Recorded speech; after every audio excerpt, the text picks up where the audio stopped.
আলেম ওলামারা আমাদেরকে ঠকাইছে, আমাদেরকে হক থেকে বঞ্চিত করে এদেশে যারা হক প্রতিষ্ঠা করতে চায় সেই হক তো এদেশে কোনোদিনই প্রতিষ্ঠা হবে না।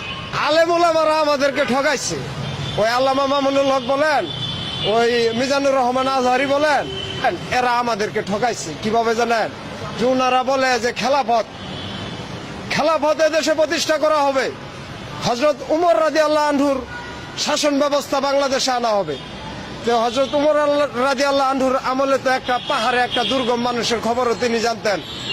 আর আমরা যে চোখের সামনে রিক্সা চালক নিপীড়িত হইতেছি, ওই আলেম ওলামারা তো একদিনও কয় না।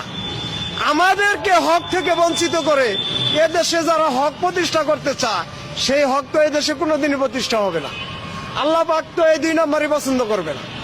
আলেম ওলামাদের দায়িত্ব ছিল যে আমরা রিক্সা চালক, আমাদের 60-70 বছর বয়স, আমাদের মানবাধিকার কি, আমাদের উপরে কি হক আছে, এই দেশে ইসলামের কি হক আছে আমাদের কাছে, আমরা এই রাষ্ট্রের কি হক পাই, এটা আমাদের চাইতে ওই আলেম ওলামারা ভালো জানে। কিন্তু ওনারা আমাদেরকে সিস্টেমে ঠকাইতে আছে। সিস্টেমে ঠকায় আমাদের তো কোনো জায়গায় তারা স্থানই দিচ্ছে না।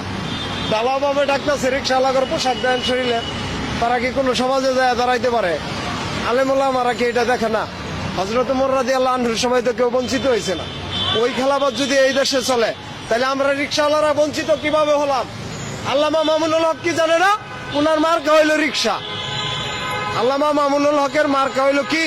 রিক্সা। তো এই রিক্সার চালক যে দুরবস্থা, এটা কি উনি জানে না? উনি আজ পর্যন্ত কোন একটা ওয়াজে বলছে যে আমাদের দেশে 70, 75, 80 বছর বয়স্ক একটা রিক্সা চালক, তাদের মানের অধিকার কি? আল্লাহ প্রদত্ত ভূমির কি অধিকার তারা পাইছে? তারা কি বলবে না? তারা তাদের হকের কথা বলতেছে, কিন্তু আমাদের যে হক এইটার কথা তারা বলতেছে না। আজকে এই কথা কইছি, হয়তো আলেম ওলামারা আমারে ধরতে পারে যে শালা তুই রিক্সাওয়ালা, এত বড় কথা কস আমাকে হুজুরের নামে। ওই হুজুরকে আমরাও সম্মান করি, শ্রদ্ধা করি। আমরা দীর্ঘদিন আশায় ছিলাম যিনারা আল্লাহর কালামের সবকিছু জানে, এই কালাম থেকে যে আমাদেরকে বঞ্চিত করা হইতেছে, অবশ্যই তারা এই কথাটা বলবে। কিন্তু দুঃখের বিষয়, ওনারা আমাদের এই যানবাহনকে মার্কা হিসাবে তৈরি করতেছেন, কিন্তু আমাদের যে দুরবস্থা এ ব্যাপারে কোনো কিছুই বলতেছেন। আর কার কথা বলবো? আমি তো শেখ হাসিনা, খালেদা জিয়া, অমুক তমুক কারো কথা বলি না। কেন? ওই নির্বাচনী ইশতেহার যখন আচরণবিধি ঘোষণা করে তখন কিন্তু নির্বাচন কমিশনই লিখে দেয় যে বুড়ারা না নেওয়া কয়টা রিক্সাওয়ালা করতে পারবো। তাহলে এটা কি ওই এমপি মহোদয়রা জানতো না? তারাও জানতো। তো সবাই মিলে একটা জাতিকে ঠকাইতেছে। আমি একলা বলে কি এটার পার করতে পারবো? তারপরও আমার যতটুকু সম্ভব আমি বলতেই থাকবো। কেন? আলেম ওলামাদের উচিত যে আমাদের নিয়ে কথা বলা।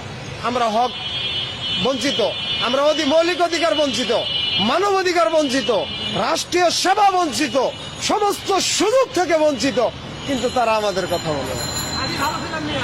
তারা আমাদের কথা বলে না। এখন আমার কথা হইল, আমি আপনাদের মাধ্যমে কথাগুলো জাতির সামনে তুলে ধরতে চাই। আমি কারো উপরে অভিযোগ করতে চাই না, আমি কাউকে দোষারোপ করতে চাই না। যেহেতু দেশ নতুন ভাবে স্বাধীন হয়েছে, এই নতুন দেশ, নতুন স্বাধীনতা সবাই সমানভাবে ভোগ করবে। আমাদেরকে বাদ দেওয়ার যে পায়তারা করা হইতেছে, আশা করি জাতির সামনে এই পায়তারা দেশবাসী মেনে নেবে না। যেহেতু আমরা তাদের দুর্যোগের পাশে থাকি, সমস্ত দুর্যোগে আমরা তাদের পাশে ছিলাম। এই যে করোনার মধ্যে যে দুর্যোগটা ছিল, বাবার লাশ পোলায় ধরতে চাইছে না, আমরা কিন্তু হাসপাতালে নিয়ে গেছি। ওই নিউরো সায়েন্স আগারগাঁও, ওই মুগদা মেডিকেল, ওইসব জায়গায় কিন্তু আমরা নমুনা নিয়ে গেছি। আমরা কিন্তু ডরাই না। জাতির এই যে বৃষ্টিতে তলায় যায়, আমরা ছাড়া কিন্তু কোনো ভরসা থাকে না। আমরা জাতির দুর্যোগে থাকি। অবশ্যই এই দেশবাসী আমাদেরকে বিপদগামী করবে না, কখনোই আমাদের দাবিগুলো পিছনে ঠেলবে। শেষ বার্তা কি আলেম ওলামাদের কাছে? তারা যদি এই রাষ্ট্র গঠন করতে চায় কি ভূমিকা রাখা উচিত?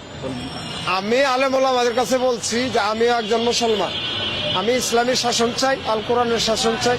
এটা আমার চাওয়া, এটা আমার ইমানি দায়িত্ব। কিন্তু আমি আলেম ওলামাদের কাছে বলছি, আমরা রিক্সা চালক, আমরা অধিকার বঞ্চিত। আমাদের মৌলিক অধিকার নিয়ে তারা যেন কথা বলে। আমরা তো শিক্ষিত না, আমরা কিভাবে বলবো? ওনারা আমাদেরকে বাদ দিতেছেন কেন? ইসলাম তো কাউকে বাদ দেয় না, এটা তো শান্তির ধর্ম। আমরা তো মুসলমান, আমাদেরকে এভাবে ছেড়ে দিলেন কেন? এই যে রিক্সা চালকদের মধ্যে যে কি অবস্থা, আপনি জানেন না? আমাদের নাম কোনো ব্যাংকে নামই নাই, কোনো ব্যাংকে আমাদের নামই নাই, আমরা বিশ্বের কাছে দেনা। তো হুজুরেরা কি এইসব বিষয়টা জানে না? হুজুররা কি এই পলিসিটা আমাদের সামনে কোনোদিন তুলে ধরছে?